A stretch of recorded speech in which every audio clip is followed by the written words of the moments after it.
I don't really have a topic for today. I'm tired. I have no foot content.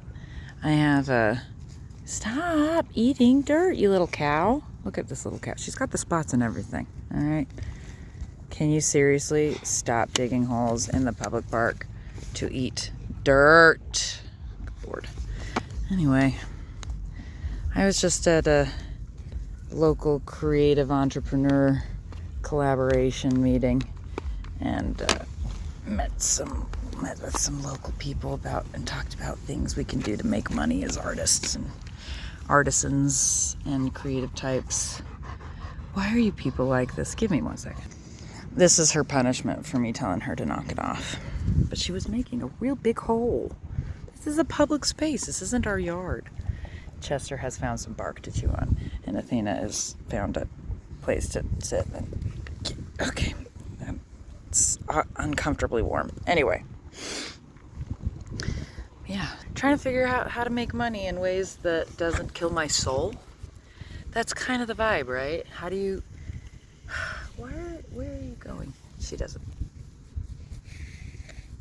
She just likes going to the end and then pulling and being pulled. I think she just likes the pressure anyway. But yeah, I wanna make money without losing my soul. And I mean, I don't even want money. I hate money. Money is a vacuum. Money doesn't exist. You guys know that, right? Money is as real as gender.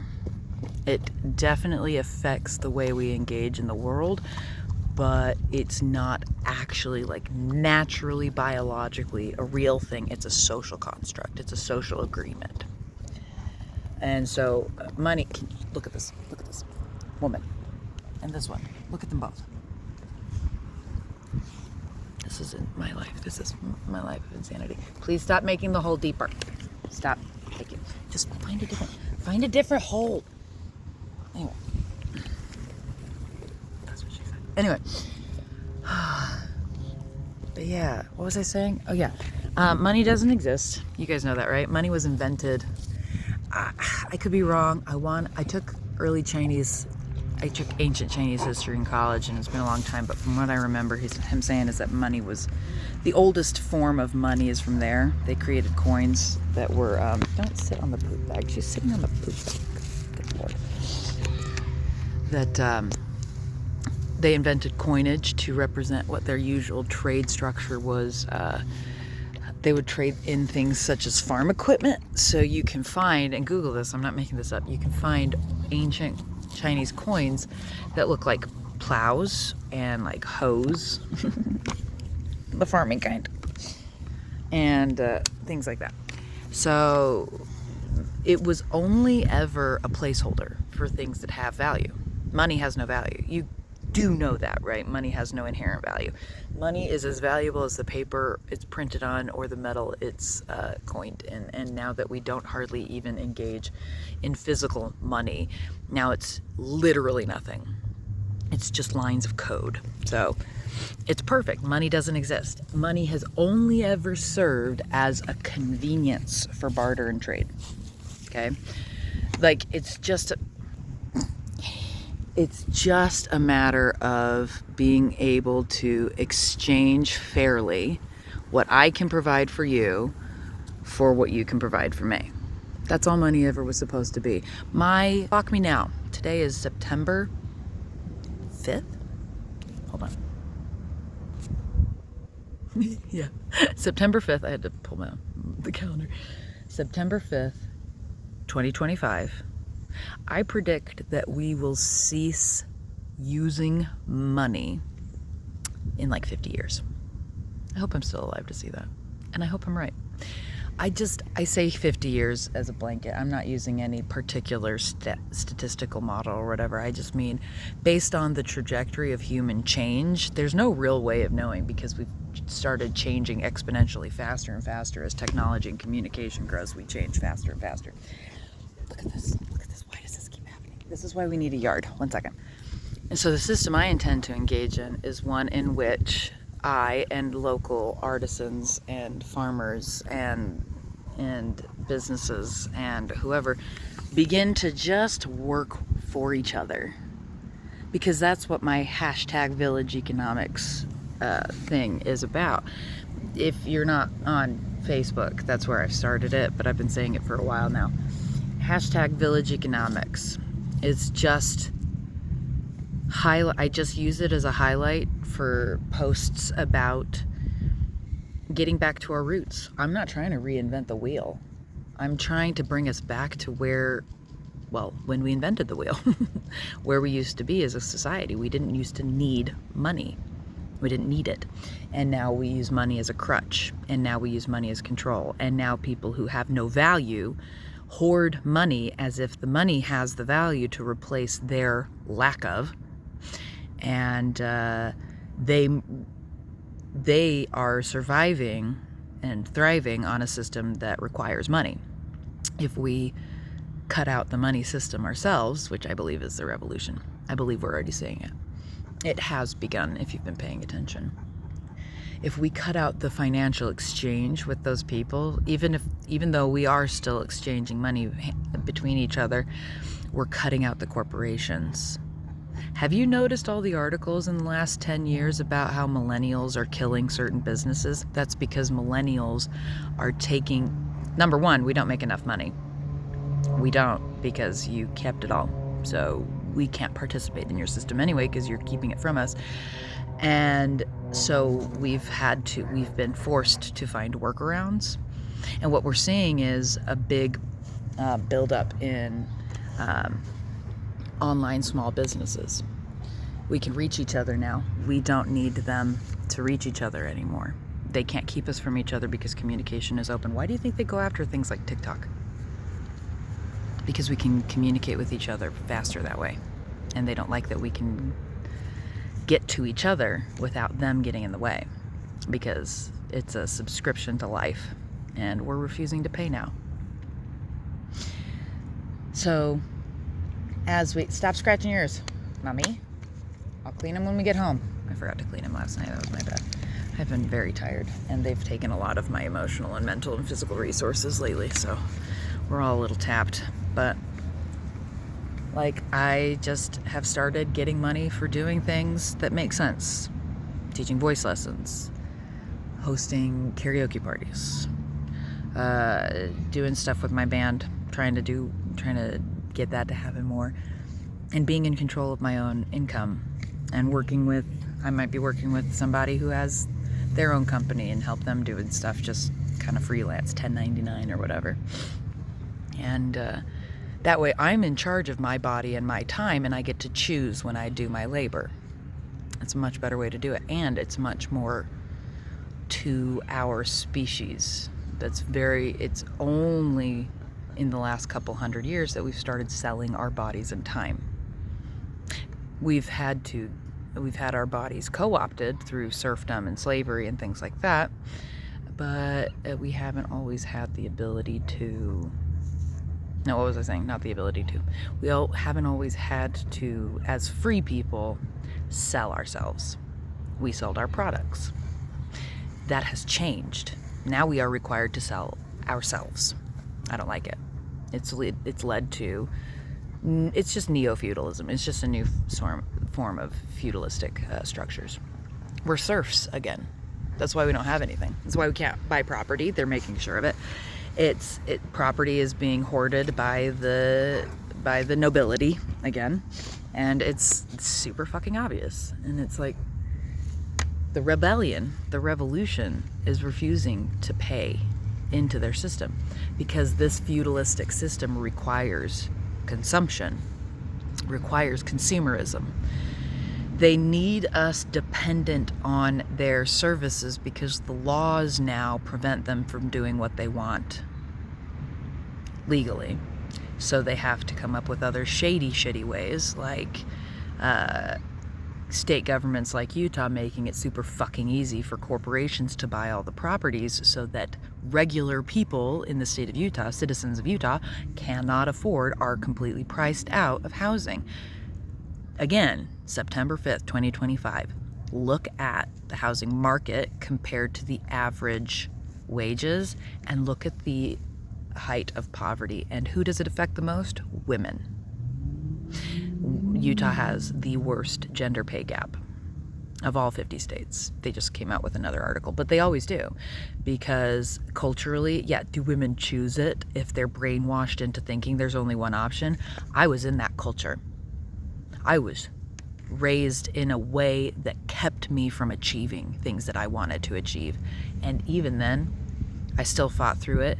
I just chose a career path that was acceptable for the gender I was prescribed at birth. And then I worked my ass off. I got 3 degrees in it, and I never made more than $70,000. And that was the last year I worked in it. For the vast majority of my 20-year career, I made $10 an hour. I made 30 grand a year. I made 37 grand a year. That's where I capped out for the most part. 20-year career, 10 years, I made about $10 an hour. And then for the next 8 years, I made less than 40 grand. 3 degrees over the course of those years. I didn't start with 3 degrees, but working in education and special education, and I could not afford to live by myself. And it turns out I can, actually. I just had a life that was required of me. You have certain expectations, the prescription, a way to be, a way to live, and it requires a certain amount of spending. And I've realized now, this is why I love to call myself jailbroke, because I don't have to follow their weird structured rules. Turns out I can do just cash business with friends, little things like that, and have a really cheap apartment and a really cheap car and not need much. I never needed much, but the men I was with always wanted more and more and more. They wanted cars that were expensive. They wanted big houses, or houses that matched their fucking vision for the life they thought they were supposed to have, that neither one of them actually worked to maintain. They wanted me to maintain it, even though I was working full-time and going to school at the same time. I was the one expected to keep the house the way they wanted it. I was expected to provide money for the cars that they wanted. I was expected to provide money for the furnishings, for the food, for the everything, and also put it all together. So I just rejected that, and it turns out me by myself, I'm cheap as fuck. I have been getting by. I only need about $1,500 a month. And that's if I pay all the rent myself, which I have a roommate, so I don't have to. And I love my roommate, and it's been going great. But by the time, if he decides to move on, by the end of this lease, I should be able to afford it all by myself. Doing what I want. Working hours that I choose. Collaborating with entrepreneurs that respect me and the business and the skills that I bring to the table. I was never, ever respected. I was never respected in education by the people running the system. Was I respected by the kids? Yes. Was I respected by my colleagues? Yes. Was I respected by the parents? For the most part, yes.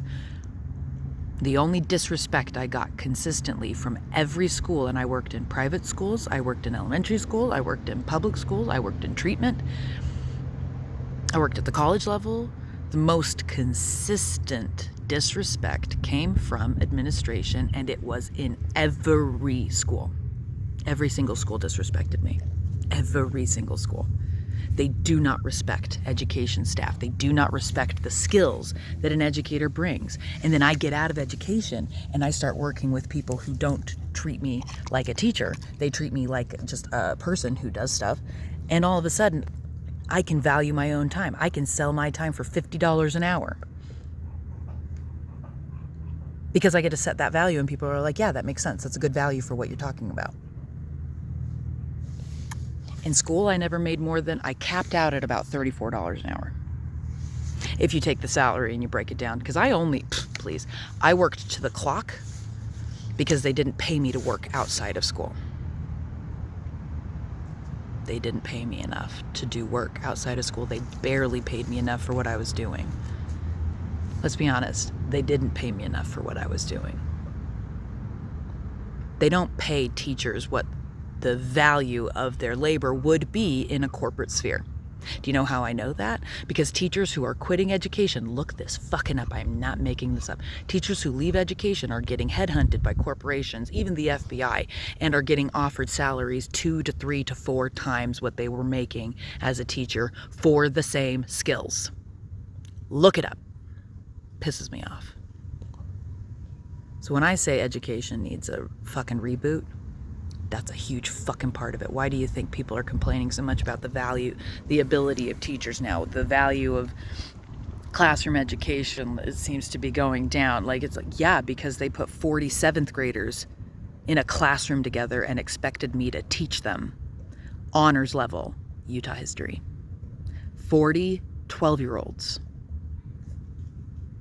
They don't fund it, and then they say, just do more with less. So it's not just teacher salaries, it's the whole, they won't hire enough teachers, they won't build big enough buildings for these kids. Utah has the highest population of children in the country. Sometimes Idaho beats us. We're pretty neck and neck with Idaho as far as kids goes, but we have the most kids in the fucking country per capita, and we don't pay for enough school buildings. We don't pay for enough teachers. We don't pay for enough support staff. And the teachers, support staff, and buildings that they have are so underfunded that you have buildings that are falling apart, that have air conditioning systems that don't keep up, that have mold, that have fucked up shit in them. You have teachers that are making 30 grand a year who are making less than I only made that much because I had 3 degrees. Most teachers can only afford to get their bachelor's degrees and then do continuing education through teacher programs, which you have to pay fucking for. And then you might increase your salary. And then they're cramming these children into these tight spaces and requiring them to sit still for way too long and doing systems that don't make sense, and blaming the teachers for when things go wrong so that they can continue to underfund. It's like, let's defund education by proving that it doesn't work. No. Let's make education not work so we can excuse ourselves from literally never having fully funded it.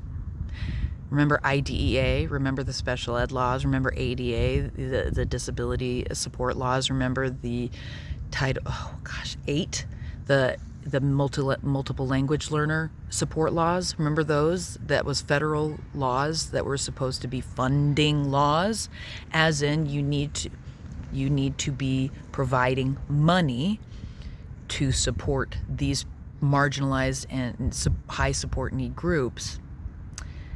Do you know that they never actually fully funded them?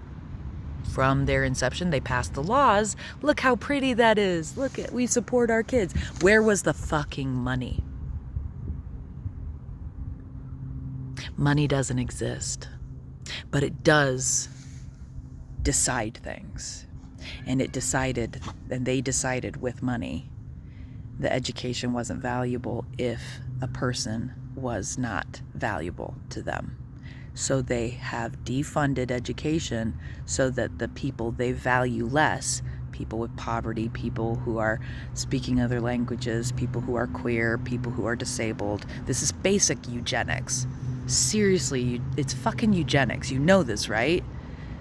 Refusing to fully fund public education and then blaming the teachers for things failing so they don't have to take the blame themselves, so that they can continue to defund education and highlight privatization of education, which serves who?